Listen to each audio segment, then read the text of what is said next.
Alright students, सो यार इस video के अंदर में हम लोग डिस्कस करने वाले हैं जोसा 2023 का जो काउंसलिंग है उसका पूरा का पूरा प्रोसीड्यूर क्या होता है, ठीक है, किस तरीके से क्या क्या स्टेप्स होते हैं, ये बच्चों को क्लैरिटी नहीं होती है। अभी जे एडवांस का रिजल्ट आने वाला है, कल ही आ जाएगा जे एडवांस का रिजल्ट और उसके बाद में काउंसलिंग हमारी स्टार्ट हो जाएगी, ठीक है। तो ऐसे में बहुत सारे बच्चे एक प्रोसीड्यूर जो नए होते हैं, पहली बार काउंसलिंग करना होता है, समझ में नहीं आता है, तो कहानी की तरह मैं आपको समझा दूंगा सारी चीजें कि किस तरीके से हमारा जो काउंसलिंग है वो होता है, ठीक है। स्टेप्स आपको मैं बता दूंगा, एक आइडिया आपको लग जाएगा, तो क्या आपको काफी ज्यादा कॉन्फिडेंट फील होगा कि जब आप प्रोसेसेस को करोगे तो उसके पहले आपको सारी चीजें पता हो कि क्या क्या चीजें होने वाली है। वरना एक मन में ना डर सा बैठा रहता है कि कोई स्टेप छूट गया तो, ठीक है, सीट कैंसिल हो गई तो, ठीक है। बहुत सारे यूट्यूबर्स थंबनेल पे भी लिख देते हैं इसको देखो वरना सीट कैंसिल हो जाएगी, तो ऐसा आपके मन में जो है डर बैठ जाता है, ठीक है। सो आपको क्या करना है, सिंपल से स्टेप्स को आपको फॉलो करना है। मैं आपको समझा देता हूं क्या क्या स्टेप्स होते हैं, आप लोगों को फॉलो करना है और आपको काउंसलिंग में कोई भी दिक्कत जो है नहीं आएगी, ठीक है। सबसे पहले तो आपका क्या होगा, स्टेप समझो। जे एडवांस का रिजल्ट आ जाएगा, अभी कल आ जाएगा, हो सकता है आप जे एडवांस के रिजल्ट के बाद इस वीडियो को देख रहे हो, राइट। आपको रजिस्टर करना होगा जोसा के वेबसाइट पे। अभी वहां पे ना आपको डॉक्यूमेंट्स मिल जाएंगे, उन डॉक्यूमेंट्स को आपको पढ़ लेना। उसके अंदर में आपको शेड्यूल मिल जाएगा, आप प्रिंट आउट करा लो या फिर पीडीएफ डाउनलोड कर लो, ठीक है। आपको बिजनेस रूल का एक पूरा का पूरा 90-100 पेजेस का आपको पीडीएफ मिल जाएगा, उसमें सारी चीजें डिटेल में लिखी हुई है। उसको फ्री टाइम में थोड़ा थोड़ा फटाफट पढ़ोगे ना, आपको समझ में आ जाएगा सारी चीजें। मैं आपको शॉर्ट करके सारी चीजें बता देता हूँ कि भैया बिजनेस रूल्स के अंदर में क्या क्या चीजें हैं, क्या क्या स्टेप्स होने वाला है, शेड्यूल किस तरीके से है ना, और किस तरीके से चॉइस फिलिंग करना है, इन सारी चीजों का मैं आपको यहाँ पर जो है आइडिया दे देता हूँ, ठीक है। आगे बढ़ने से पहले मैं आपको बता दूं कि आयुष भैया पेड काउंसलिंग आपका रजिस्ट्रेशन चालू हो चुका है। बहुत सारे स्टूडेंट्स इसके अंदर में एनरोल कर रहे हैं। अगर आप चाहते हो कि मैं आपसे बात करूं पर्सनली, आप मेरे से बात करके अपनी काउंसलिंग, पेड काउंसलिंग के अंदर में जो है चॉइस फिलिंग की लिस्ट बनवाना चाहते हो, मैं आपके लिए लिस्ट बना करके दूंगा। आपके रैंक के हिसाब से, आपके प्रेफरेंसेस के हिसाब से मैं आपको गाइड करूंगा through out the journey of this counselling, ठीक है। इसके अंदर में लिमिटेड सीट्स है, आप इसके अंदर में एनरोल कर सकते हो, लिंक आपको डिस्क्रिप्शन में दिया रहेगा। पेमेंट प्रोसेस कंप्लीट करो, उसके बाद कुछ घंटों के अंदर अंदर मैं आपको कांटेक्ट करूंगा व्हाट्सएप पे, और उसके बाद में जो है आपके प्रेफरेंस लिस्ट मैं तैयार करके आपको दूंगा। आप मेरे से बात करोगे और कहीं आपको जाने की जरूरत उसके बाद में नहीं होगी, ठीक है। सो अब बात कर लेते हैं स्टेप्स के बारे में। तो सबसे पहले आपका हो जाएगा रजिस्ट्रेशन, ठीक है। आप जाओगे वेबसाइट के अंदर में, आप रजिस्ट्रेशन कर लोगे काउंसलिंग में, ठीक है। ये तो सिंपल सा चीज है। जे एडवांस के रिजल्ट आने के बाद में रजिस्ट्रेशन आपकी जो है चालू हो जाएगी। अब रजिस्ट्रेशन करने के बाद में आपका जो है चॉइस फिलिंग भी स्टार्ट हो जाएगा। अब चॉइस फिलिंग जोसा काउंसलिंग में कौन कौन बैठ सकता है समझो। जोसा काउंसलिंग में अगर आपकी जेईई मेन के अंदर में रैंक आई है तो आप बैठ सकते हो जोसा काउंसलिंग में। जरूरी नहीं है कि आप जे एडवांस में क्वालिफाई हुए थे, नहीं हुए थे, फर्क नहीं पड़ता है, क्योंकि इसके अंदर में आपके पास में ट्रिपल आईटीज हो गए, जीएफटीआईज हो गई, ठीक है। बहुत सारे कॉलेजेस आपको मिलते हैं आईआईटीज के अलावा, राइट। तो आपको ये नहीं टेंशन लेना है कि आप आईआईटीज मतलब आपकी बहुत अच्छी रैंक नहीं आई तो आप शायद जोसा में ना बैठ पाओ। अगर आपकी रैंक आई है, ठीक है, आपकी 1,00,000-1.5 लाख रैंक भी आई है, तो भी आप जोसा में पार्टिसिपेट कर सकते हो। मिले ना मिले बात की बात है, ये पार्टिसिपेट करने में कोई आपका नुकसान नहीं है, ठीक है। सिर्फ आपको रजिस्ट्रेशन करना है। पैसा तो आपको तब देना है, जो मोटा अमाउंट आपको देना होता है वो तो तब देना होता है जब आप को सीट मिलती है, ठीक है। तो रजिस्ट्रेशन आप सब कर सकते हो। बहुत सारे बच्चे रजिस्ट्रेशन ही नहीं करते हैं। रजिस्ट्रेशन करो, चॉइस फिलिंग करो। तो इसके बाद में क्या होता है, आपका चॉइस फिलिंग स्टार्ट होता है, ठीक है। रजिस्ट्रेशन के बाद आपका क्या होता है, रजिस्ट्रेशन के बाद आपका दूसरे नंबर पे जो है चॉइस फिलिंग स्टार्ट होता है। आपको चॉइस फिलिंग करनी होती है। अब चॉइस फिलिंग के लिए कौन कौन से इंस्टीट्यूट पार्टिसिपेट कर रहे हैं, बच्चों को ये सारी डिटेल्स नहीं पता होती है कि भैया चॉइस फिलिंग करें तो करें कैसे, कौन कौन से इंस्टीट्यूट्स हैं, कितने आईआईटीज हैं, कितने ट्रिपल आईटीज हैं, कितने जीएफटीआईज हैं, ठीक है, कितने एनआईटीज हैं, हमें क्या क्या करना चाहिए, नहीं करना चाहिए। जो बिजनेस रूल वाला पीडीएफ है ना जोसा की वेबसाइट पे, उसमें आपको सारे लिस्ट ऑफ इंस्टीट्यूट्स दिए हुए हैं कि कितने कितने इंस्टीट्यूट से क्या क्या चीजें हैं। आप चाहो तो खुद से रिसर्च कर सकते हो। अदरवाइज अगर आप मेरे साथ काउंसलिंग करवाओगे, पेड काउंसलिंग, तो उसके अंदर में आपको ये सारी चीजों की टेंशन ही नहीं होगी, क्योंकि वो सारे फिर हमारा काम हो जाएगा। आपके रैंक के हिसाब से जो जो चीजें आपके लिए बेस्ट होंगी, जो प्रेफरेंस ऑर्डर सेट करके आपको डालना पड़ता है, वो मैं आपको बना करके दे दूंगा, ठीक है। तो उसके लिए फिर आपको ज्यादा टेंशन नहीं होगी। आप अपने एंड से करोगे तो आपको देखना पड़ेगा कि भाई कौन कौन से कॉलेजेस पार्ट ले रहे हैं, ठीक है, जितने एनआईटीज है, जितने आईआईटीज है, कौन कौन से जीएफटीआईज, कौन कौन से, आपके रैंक के अकॉर्डिंग आपको फिर देखना पड़ेगा कि ट्रेंड क्या है, क्या क्या चीजें मिल सकती है, नहीं मिल सकती है, राइट। चॉइस फिलिंग बहुत इंपॉर्टेंट पार्ट होता है। चॉइस फिलिंग हमेशा आपको ऐसे करना है कि भाई देखो, सिंपल चीज बता रहा हूं चॉइस फिलिंग के लिए, जो चीजें इस तरीके से समझो। चॉइस फिलिंग जब आप करोगे ना, मान लो ये आप हो, ऊपर में वो चीजें रहेंगी जो आपको नहीं मिलेगी, जो आपको लगता है ना नहीं मिलेगी, उसको आप ऊपर रखोगे। मतलब कि आप ऑप्टिमिस्टिक, ऊपर क्या है, ऑप्टिमिस्टिक जोन रहेगा आपका। ऑप्टिमिस्टिक जोन, ऑप्टिमिस्टिक का स्पेलिंग पता नहीं मुझे क्या होता है, बट ऊपर आपका ऑप्टिमिस्टिक जोन रहेगा और नीचे आपका क्या रहेगा, बैकअप जोन रहेगा, ठीक है। नीचे आपका क्या बैकअप जोन रहेगा। कितना ज्यादा ऑप्टिमिस्टिक आपको रहना है और कितना ज्यादा बैकअप आपको रखना है वो डिपेंड करता है आपके रैंक के हिसाब से। आपको 25-30 चॉइसेस ऊपर और 25-30 चॉइसेस नीचे आपको भरने चाहिए मेरे अकॉर्डिंग, ठीक है। आप उससे ज्यादा भी भर सकते हो, कोई दिक्कत वाली बात नहीं है। चॉइस फिलिंग में आप जितने मर्जी चाहे बहुत सारे आप प्रेफरेंसेस डाल सकते हो, 150-200 आप चॉइसेस डाल सकते हो, ठीक है। तो जो आपको लगता है आप डिजर्व करते हो, मान लो आपकी AIR कुछ है, उसके अकॉर्डिंग आप कुछ डिजर्व करते हो, आपको उससे ऊपर वाली चीजें भी भरनी है और उससे नीचे वाली चीजें भी भरनी है बैकअप के लिए, ठीक है। तो ये चॉइस फिलिंग बहुत इंपॉर्टेंट होता है। अभी इसके अंदर में डिपेंड करता है, देखो अगर आपने जे एडवांस के अंदर में रैंक लाया, अच्छा आपको पता है IITs मिल जाएगा, तो आप फिर सिर्फ IITs के ही चॉइसेस को भरो। अगर आपको IITs नहीं आपका क्वालिफाई हुआ, आपने NITs के अंदर में रैंक लाया है, JEE मेन के अंदर में रैंक लाया है, आप सिर्फ NITs भरो। आपको IIITs को भी ऑप्शंस में रखना है तो आप IIITs को देख लो साथ में। अगर आपको लगता है कि नहीं यार रैंक तो मेरी बहुत पीछे है, तो आप IIITs, GFTIs, NITs को आप कंसिडर करो उस तरीके से रैंक के हिसाब से। कुछ सिचुएशंस ऐसी होती है जहां पर आपने जे एडवांस में भी कुछ रैंक लाया होता है अच्छा सा, और JEE मेन के अंदर में भी कुछ रैंक लाया होता है अच्छा सा, तो वहां पर अब बेस्ट पॉसिबल चीजें आपको लेनी पड़ेगी। जैसे मान लो एक तरफ आपको IIT के अंदर में कोई खराब ब्रांच मिल रहा है, दूसरी तरफ आपको अच्छे NIT के अंदर में अच्छा ब्रांच मिल रहा है, तो वहां पर आप उस तरीके से चॉइस फिलिंग करोगे कि हाँ NIT को आप प्रेफर करके अच्छा ब्रांच ले लोगे कंपेयर टू IIT का खराब ब्रांच, ठीक है ना। आपको इमोशनल होकर के डिसीजन नहीं लेना, ये नहीं कि यार IIT अच्छा है, टैग अच्छा है, तो IIT के अंदर में कुछ भी ले लोगे आप जाकर के, ठीक है। अगर आपको बेटर चीज मिल रही है NIT के अंदर में तो आप उसको प्रेफर करोगे अच्छे NIT के अंदर में अगर मिल रहा है तो उस केसेस में आपको मिक्स चॉइस फिलिंग करनी रहती है। चॉइस फिलिंग के अंदर में आपको टाइम देना अच्छा खासा, ठीक है, 2-3 दिन आपको लगाना है, ठीक है। तो यहां पर ये प्रोसेस निकलने के बाद में आपका क्या होगा, तीसरे नंबर पे मॉक सीट अलॉटमेंट होगा। ये 2 राउंड होंगे मॉक सीट, जैसे मॉक टेस्ट होता है ना एग्जाम के पहले आप मॉक टेस्ट देते हो, वैसे मॉक सीट अलॉटमेंट होगा आपका, ठीक है। तो ये बस क्या है, ये एक डेमो टाइप का है, ठीक है। काफी कुछ चेंज हो जाता है, 2 मॉक सीट अलॉटमेंट होता है, लेकिन फिर फर्स्ट राउंड जब आता है आपका 25 तारीख को पहला मॉक सीट अलॉटमेंट है, 27-28 तारीख को दूसरा मॉक सीट अलॉटमेंट है, फिर आपके 28-29 तारीख के आसपास आपका राउंड 1 आ जाएगा, उसका रिजल्ट आ जाएगा 30 तारीख तक, ठीक है। तो जो आप मॉक सीट अलॉटमेंट में देखोगे और जो आपका राउंड 1 का रिजल्ट आएगा, मैं आपको बता दे रहा हूं, अभी बता दे रहा हूं, उसमें काफी डिफरेंस रहेगा।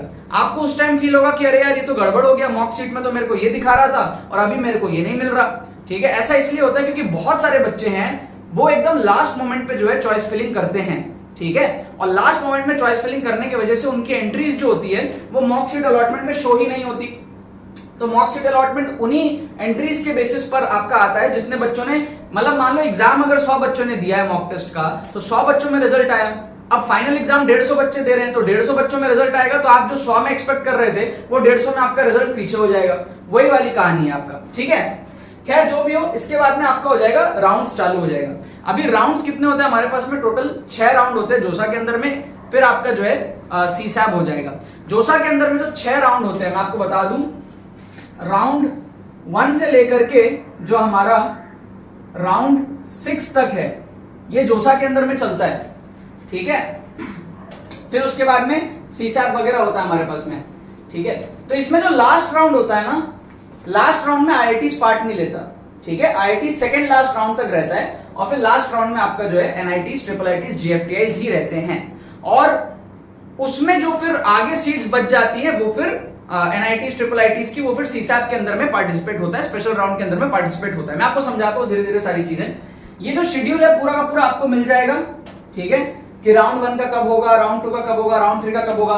चॉइस फिलिंग सारी आपको उसके पहले करनी है, सारी चॉइस फिलिंग आप यहाँ पे कर लोगे, उसके बाद आप चॉइस फिलिंग को चेंज नहीं कर सकते। ध्यान रखना, जो भी चॉइस फिलिंग आप यहाँ पर करोगे वो आपका फाइनल चॉइस फिलिंग हो जाएगा, जो आप मॉक सीट अलॉटमेंट के टाइम पे करोगे फिर वो लॉक हो जाएगा। अगर आप करोगे लॉक तो ठीक है, नहीं तो वो अपने आप लॉक हो जाएगा फर्स्ट राउंड के पहले, और फिर आपके सारे राउंड चलते रहेंगे। राउंड जब चलते रहेंगे तो उस टाइम पे आप चॉइसेस को चेंज नहीं कर सकते, ठीक है। तो हर एक राउंड के बाद क्या होगा, आपका एक राउंड आया, उसका रिजल्ट आया, मान लो आपको कुछ नहीं मिला तो कोई दिक्कत नहीं, आप अगले राउंड में चले जाओगे।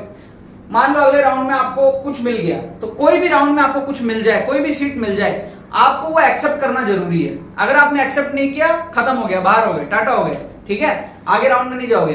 तो किसी भी राउंड में आपको सीट मिलती है उसको एक्सेप्ट करना बहुत जरूरी है, और एक्सेप्ट करने के टाइम पे आपको सीट एक्सेप्टेंस फी देना जरूरी है। जो सीट एक्सेप्टेंस फी होती है हमारे पास में, ठीक है, स्टेप नंबर 4 हमारे पास में क्या है, सीट एक्सेप्टेंस।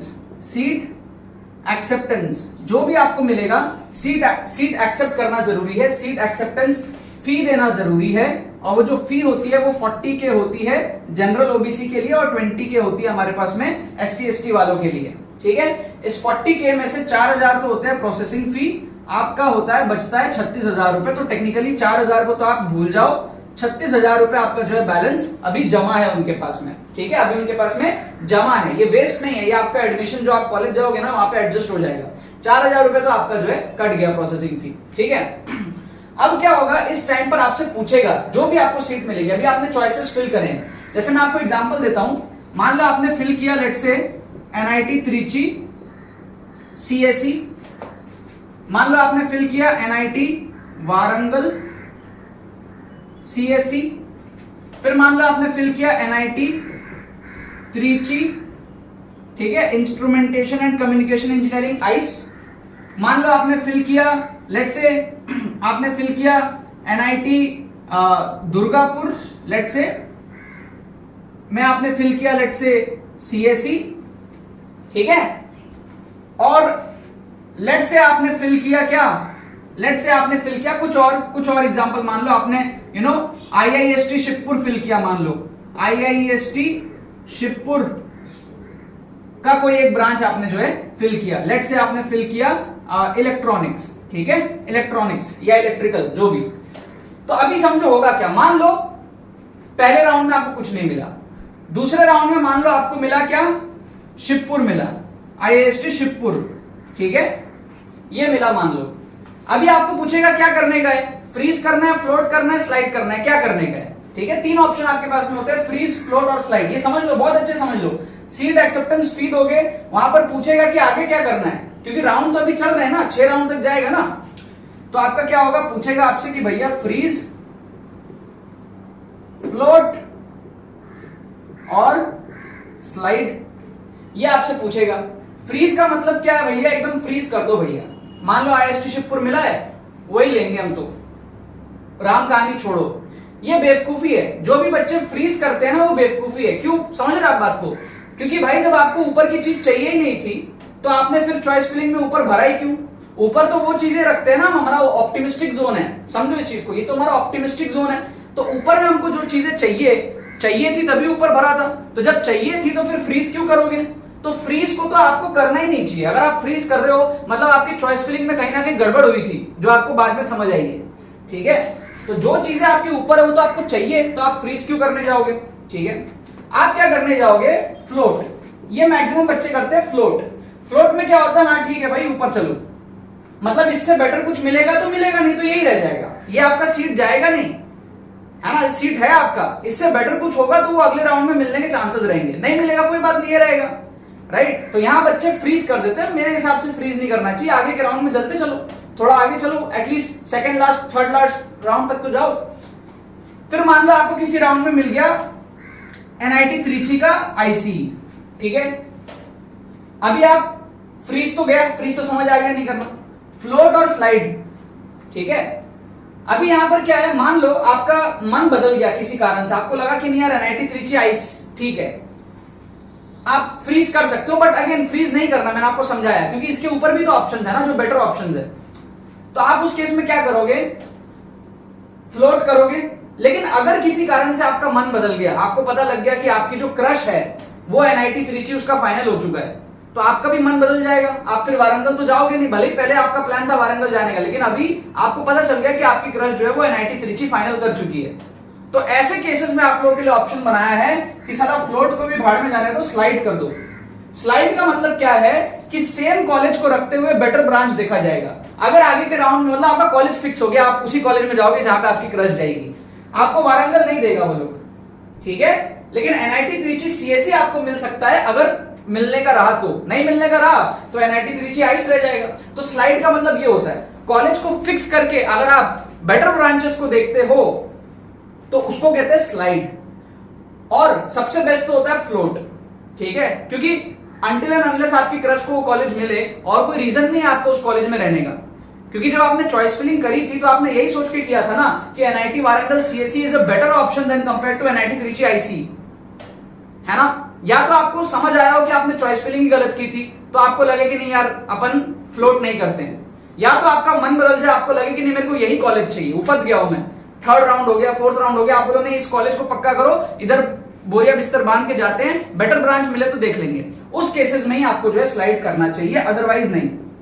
समझ में आ गया आपको कॉन्सेप्ट क्या है? बहुत सारे बच्चे इसी में फंसे रहते हैं, साला फ्रीज, फ्लोट और स्लाइड क्या है। मैं भी जब काउंसलिंग करता था मैं भी फंसा रहता था, ठीक है, समझ नहीं आता था क्या है। कुछ नहीं है, फ्रीज आपको करने का जरूरत नहीं है क्योंकि ऊपर जाना है, सीट एक्सेप्ट कर लो, फ्लोट करते चलो, स्लाइड तब करना जब आपको लगे कि नहीं अब इसी कॉलेज में जाना है लेकिन बेटर ब्रांच को मैं ऑप्शन में रख सकता हूं। समझ में आ गया आपको?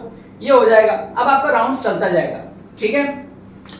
अब जो सेकंड लास्ट राउंड तक आईआईटी चलेगा, जितने भी राउंड होंगे आपके सेकंड लास्ट राउंड तक आईआईटी चलेगा, उसके बाद आईआईटी लास्ट राउंड में पार्टिसिपेट नहीं करेगा। लास्ट राउंड में आपका क्या है, अगर आपको जो एनआईटीज वगैरह है वो आपका लास्ट राउंड में पार्टिसिपेट करता है। अब होता क्या है समझना, जब आपका लास्ट राउंड होगा ना, तो लास्ट राउंड के बाद में आपको पार्शियल एडमिशन फी पे करना पड़ता है। पार्शियल एडमिशन फी आपको जो है पे करना रहता है, ठीक है। इसकी भी वैल्यू इतनी होती है 36,000 और 16,000, ठीक है, ये 16 होगा, है ना, ये 16 होगा। इसकी वैल्यू इतनी होती है 36 और 16, तो 36 आप पहले पे कर चुके, एक और बार 36 आप पे करोगे। ये सिर्फ ये आईआईटीज के लिए नहीं, अगर आपका एनआईटीज ट्रिपल आईटीज वगैरह है तो आपको ये पार्शियल एडमिशन फी फिर से पे करना रहता है। अगर आप ये पे नहीं करोगे तो आपको सीट नहीं मिलेगी, आपका सीट हो जाएगा कैंसिल और आपको ये पैसा रिफंड मिल जाएगा, ठीक है। ये 36,000 में से वो 3,000 और काटेंगे और 33,000 आपको रिटर्न करेंगे। समझ गए आप बात को? 3,000 किस बात के काटेंगे? रिटर्न करने का प्रोसेसिंग फी, ठीक है ना, विड्रॉल फी। क्लियर है? तो पार्शियल एडमिशन फी आप फिर से पे करते हो जिसकी वैल्यू होती है आपकी 36,000 जनरल ओबीसी के लिए, और आपका होता है 16,000 रुपए होता है आपका एससी एसटी के लिए। ये जो आपका 36 और 36 72,000 है, ये एक्स्ट्रा पैसे नहीं है, एक्स्ट्रा पैसे वो 4,000 ही गए हैं, ये पैसा आपका कॉलेज फीस में एडजस्ट हो जाएगा। आईआईटीज वालों को ये नहीं करना रहता है, ठीक है, ओके। अब मान लो किसी कारण से आप ये नहीं करते हो तो आपका सीट आपको नहीं मिलेगा, वो आपको ये पैसा रिफंड कर देंगे और आपका सीट हो जाएगा खाली। और जितने भी खाली सीट्स होते हैं एनआईटीज ट्रिपल आईटीज ये सब में, वो सारे जाते हैं सीसैब राउंड के अंदर में, जो उसके भी बाद हमारा होता है। ये 4 नंबर था, फिर 5 नंबर में ये फ्रीज फ्लोट स्लाइड हो गया, फिर उसके बाद में आपको क्या है, जो भी आपको मिलेगा लास्ट में आपको पार्शियल एडमिशन फी पे करना है, ठीक है। जब आप पक्का हो जाता है, आपका फ्रीज हो जाता है, उसके बाद में आपका क्या है, इसके बाद में आपका सीसैब राउंड हो जाएगा लास्ट में। सीसैब के फिर 2 राउंड होते हैं, सीसैब एक स्पेशल राउंड हो गया, ठीक है। तो जितने भी सीट्स आपकी यहाँ पे बच जाती है एनआईटीज आईआईटीज ट्रिपल आईटीज के अंदर में, ठीक है, जो कॉलेजेस सीसैब में पार्ट लेंगे वो लेंगे। इसका फिर अलग से काउंसलिंग होता है फॉर द रिमेनिंग सीट्स, जितने सीट्स यहाँ पे बचे होते हैं उसके लिए। और यहाँ पर फिर अपॉर्चुनिटी रहता है कि आप अगर पीछे रैंक पे हो तो भी आपको यहाँ पे सीट्स मिलने के चांसेस रहते हैं। और मैं आपको एक बात और बता देता हूँ, किसी बच्चे ने अगर जोसा के अंदर में गलती कर दी, चॉइस फिलिंग के अंदर में कुछ गड़बड़ हो गया और आपकी रैंक अच्छी है, आपको डरने की बात नहीं है, सीसैब आपको बचा लेगा। आप जोसा से बाहर आ जाना। अगर मान लो आपने कोई खराब कॉलेज का प्रेफरेंस ऊपर डाल दिया, मान लो वाहियात सा कोई आपने कॉलेज का प्रेफरेंस टॉप पे डाल दिया, मान लो आपकी रैंक अच्छी है और आपने मान लो कि बिट मिश्रा को ऊपर डाल दिया और आपकी रैंक थी एनआईटी 3 सीएससी मिलने जैसी, आपने बिट मिश्रा को ऊपर डाल दिया, आपको बिट मिश्रा मिल जाएगा, जो आपने ऊपर प्रायोरिटी पे डाला है वो आपको मिल जाएगा फिर, ठीक है। मतलब खराब रैंक पे आपको अच्छी चीजें डालनी है, बट अच्छी रैंक पे खराब चीजें ऊपर नहीं डालनी। अगर ऐसी कोई भी गलती आप करते हो जोसा में, आपको सीसैब वहां पे बचा सकता है, अगर सीट खाली रहेंगी तो। सीट खाली रहेंगी तो, क्योंकि यहां तो आपका वैसे ही डूब गया, यहां जो भी बेस्ट सीट रहेगा वो आपको पहले मिलेगा, ठीक है, क्योंकि आपकी रैंक अच्छी है। तो यहां पर क्या आपके पास में कोई कैटेगरी सिस्टम कुछ नहीं, आपका रैंक अगर अच्छा हो तो आपको प्रेफरेंस मिलता है। तो जो बच्चे यहाँ पे 60,000 70,000 80,000 रैंक में होते हैं, जिनको यहाँ पर एनआईटीज वगैरह नहीं मिल पाता है अच्छा, उनको यहाँ पे चांसेस रहता है मिलने का, क्योंकि वहां पे सीट जो खाली रहती है वो उनको फिर मिल जाता है। क्या आपको बात समझ में आ रहा है? कुल मिला के यार यही प्रोसेस होता है मोटा मोटी। और आपके पास में डॉक्यूमेंट्स वगैरह आपको जो है किसी भी मोमेंट पे अगर आपको विड्रॉ करना है तो उसके लिए विड्रॉल फॉर्म भर के होता है, ठीक है। विड्रॉल फॉर्म भरोगे तो उसके बाद में पैसा जो है आपके अकाउंट में फिर आ जाएगा कुछ टाइम के अंदर अंदर, ठीक है। विड्रॉल फॉर्म करके आप विड्रॉ कर सकते हो।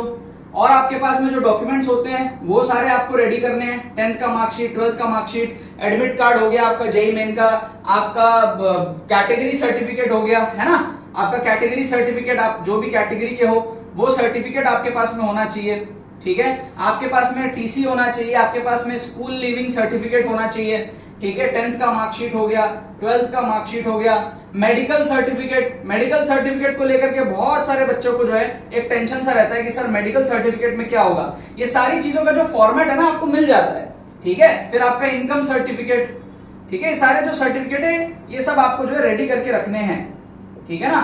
फिर अगर आपका पीडब्ल्यूडी है, ठीक है, कोई बीमारी है आपके पास में, ठीक है, जो भी आपका कैटेगरी है, एससी एसटी पीडब्ल्यूडी ओबीसी जिस भी कैटेगरी में आप आते हो, ठीक है। फिर ईडब्ल्यूएस, ठीक है, ईडब्ल्यूएस वालों को जो है 1 अप्रैल के बाद में बना होना चाहिए आपका, 1 अप्रैल 2023 के बाद का आपका जो है सर्टिफिकेट होना चाहिए आपका ईडब्ल्यूएस वालों के लिए, राइट, ठीक है। तो ये जनरल ईडब्ल्यूएस, तो ये सारी बहुत सारी चीजें होती हैं। मेडिकल सर्टिफिकेट और ये सब का जो पैटर्न है, जो आपका टेम्पलेट है, वो आपको जोसा के बिजनेस वाले जो पीडीएफ है उसके अंदर में मिलता है। वहां पर जाकर के आपको देखो, वहां से प्रिंट आउट आप निकालो, डॉक्टर के पास चले जाओ, आपके उसमें डिटेल्स पूछेगा आपसे, डॉक्टर चेक करेगा आपका हाइट कितना है, वेट कितना है, आपकी आईसाइट ठीक है कि नहीं, वो सारी चीजें वो उसके अंदर में टिक मार्क करके दे देगा, थप्पा लगा करके दे देगा, रजिस्टर्ड डॉक्टर के पास चले जाना या कोई भी सरकारी डॉक्टर के पास चले जाना। मेडिकल सर्टिफिकेट उतना झमेले वाला चीज नहीं होता, इनमें से कोई भी सर्टिफिकेट आपका झमेले वाला नहीं होता है, ठीक है। गैप ईयर का जो आपका सर्टिफिकेट होता है ना वो उतना जरूरी नहीं है, ठीक है। कुछ कुछ कॉलेज कभी कभी मांग लेता है, ये बनाने का जरूरत नहीं है। अगर कॉलेज मांगे ना तो वहां पर उनसे रिक्वेस्ट कर लेना कि हाँ मैं 15-20 दिन का टाइम दो, मैं इसके लिए आपका एडमिशन नहीं रोकेगा कोई, ठीक है, अगर आपका गैप ईयर है तो, ठीक है। जैसे गैप ईयर मेरे टाइम में मैं एनआईटी से पढ़ा हूं, मेरे से कोई नहीं मांगा, कभी कभी कोई कॉलेज मांग लेता है, बनाना है तो बनवा लेना, ठीक है। बट मोस्टली ये सारी चीजें बहुत इजीली अवेलेबल होती हैं, आपके पास में आधार कार्ड पैन कार्ड है ही सही। बैंक अकाउंट, ठीक है, बैंक अकाउंट में आपको बता रहा हूं, पॉसिबल हो तो अपना खुलवा लो बैंक अकाउंट आप, ठीक है। ये आपसे मांगेगा, पासबुक का फोटो मांगेगा, ठीक है, जो विड्रॉल वगैरह करोगे पैसा वापस आएगा तो उसमें आएगा, ठीक है। तो आपका बैंक अकाउंट जो है वो आपसे मांगेगा, कैंसिल चेक या फिर आपका पासबुक का फोटो जिसमें आपके डिटेल्स दिख जाए। तो बैंक अकाउंट बेस्ट होगा आप अगर अपना ही बना लो तो, ठीक है। 3-4 दिन 5 दिन में बन भी जाता है, अपना ही बना लो आप बैंक अकाउंट, तो आपका राउंड 1 से पहले या राउंड 2 के पहले जब तक आपको सीट मिलेगा तब तक आपको हो जाएगा, ठीक है ना, ठीक है। इनफैक्ट उतना भी टाइम नहीं लगेगा, आपका मॉक सीट अलॉटमेंट के पहले ही आ जाएगा। तो बैंक अकाउंट आप अपना खोल लो, ठीक है। आपको कॉलेज में भी हेल्प होगा, आप मेरे पास पैसे भेजेंगे, फिर उस पैसे से आप अय्याशी करोगे थोड़ा बहुत साइड करके, ना, तो बैंक अकाउंट आपको जो है हेल्प करेगा, अपना बना लो, ठीक है। तो इससे क्या है आपका वो भी आ जाएगा, मतलब पेरेंट्स के ऊपर आप ज्यादा डिपेंडेंट नहीं रहोगे, खुद का बैंक अकाउंट रखो, खुद का आप जो है आगे जाकर के आप पासपोर्ट वगैरह बनवा लेना, अगर नहीं बना हुआ है तो ये सारी चीजें आप लोग कर लेना। तो कुल मिला के यही था यार। अब इसके अंदर में डिटेलिंग भी बहुत है, बहुत सारी चीजें हैं, एक ओवरव्यू मैंने आपको दिया, आपको इससे कॉन्फिडेंस आया होगा, समझ में आया होगा किस तरीके से जो है काउंसलिंग वर्क करता है और किस तरीके से आपको सारी चीजें करनी है। This is the heart of counselling, this choice filling, this thing is the heart of counselling. और चॉइस फिलिंग में सबसे ज्यादा गलती होती है, इसीलिए आप देखते हो पेड काउंसलिंग बहुत ज्यादा जो आजकल चर्चे में है। अगर आपको पेड काउंसलिंग चाहिए, ठीक है, बाकी जगह आप देखोगे कि इंटर्न्स आपसे बात कर रहे हैं, आपको पता भी नहीं होगा कौन आपका चॉइस फिलिंग करके आपको दे रहा है। यहाँ पर हमारे पास में क्या होता है कि डायरेक्टली मैं ही चॉइस फिलिंग करके देता हूँ, ठीक है। तो इसीलिए हमारे पास में लिमिटेड सीट्स है और यहाँ पर आपको प्रॉपर जेन्युइन सर्विस मिलती है। ये नहीं कि सेम चॉइस फिलिंग सारे बच्चों को चिपका दिया, आपके प्रेफरेंस के हिसाब से चॉइस फिलिंग करके आपको मैं देता हूँ, ठीक है ना, और मैं ही आपसे बात करता हूँ, ठीक है। अगर आपको एनरोल करना है लिमिटेड सीट से जाकर के आप एनरोल कर सकते हो। अभी जल्दी से आप लोग कर लोगे तो राउंड 1 के पहले आप फ्री हो जाओगे, पहले से आपके पास में चॉइस फिलिंग वगैरह रहेगा, वरना बाद में केओस ज्यादा रहता है, बहुत सारे बच्चे जो है रहते हैं, ठीक है ना यार। तो आई होप यार इस वीडियो से आपको बहुत कुछ सीखने को मिला होगा। काउंसलिंग के रजिस्ट्रेशन डिटेल्स आपको डिस्क्रिप्शन में मिल जाएंगी, वहां पर जाकर के आप लोग जो है रजिस्टर कर सकते हो मेरे आयुष भैया पर्सनलाइज्ड पेड काउंसलिंग के लिए, ठीक है। बाकी तो बस यही बात है, बहुत बहुत धन्यवाद मेरे साथ वीडियो में जुड़ने के लिए, बने रहिए यार।